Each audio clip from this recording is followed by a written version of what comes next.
Plasma therapy से खत्म होगा कोरोना? ये प्लाज्मा थेरेपी है क्या?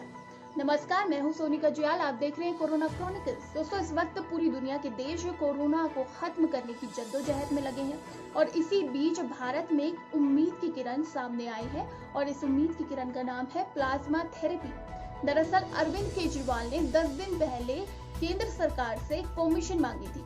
4 गंभीर कोरोना के पेशेंट थे।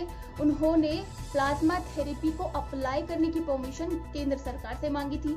ये परमिशन उन्हें मिल गई थी और ये ट्रायल भी सफल रहा।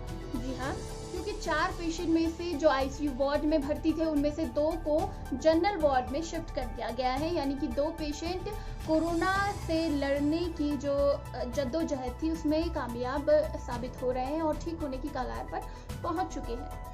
इस सब के चलते अरविंद केजरीवाल भी बहुत खुश हैं और बहुत उत्साहित है। वो जल्द से जल्द चाहते हैं कि केंद्र सरकार अब बड़े स्तर पर प्लाज्मा थेरेपी के इस्तेमाल की परमिशन दे दे और उन्होंने सभी से अपील भी की है, जो ठीक हुए पेशेंट्स हैं उनसे अपील की है कि वो भी प्लाज्मा दान में प्रतिभाग करें, क्योंकि ये भी किसी देशभक्ति से कम नहीं है। तो चलिए अब आपको बता देते हैं कि आखिर प्लाज्मा थेरेपी में होता क्या है।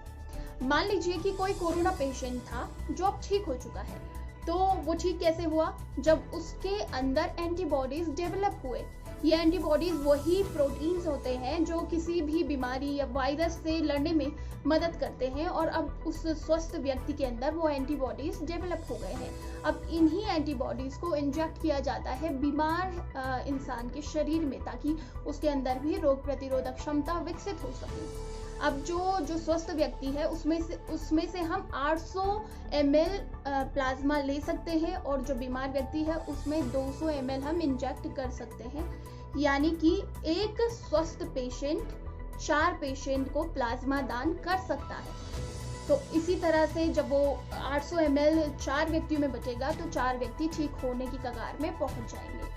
तो ये प्लाज्मा थेरेपी है और अगर ये वाकई कारगर सिद्ध होती है तो एक बहुत बड़ी जीत होगी कोरोना के खिलाफ। तो दोस्तों, आपको क्या लगता है इस बारे में? हमें नीचे कमेंट सेक्शन में जरूर बताएं और इसी तरह के दूसरे कोरोना अपडेट्स के लिए सब्सक्राइब करें हमारे चैनल कोरोना क्रॉनिकल्स को।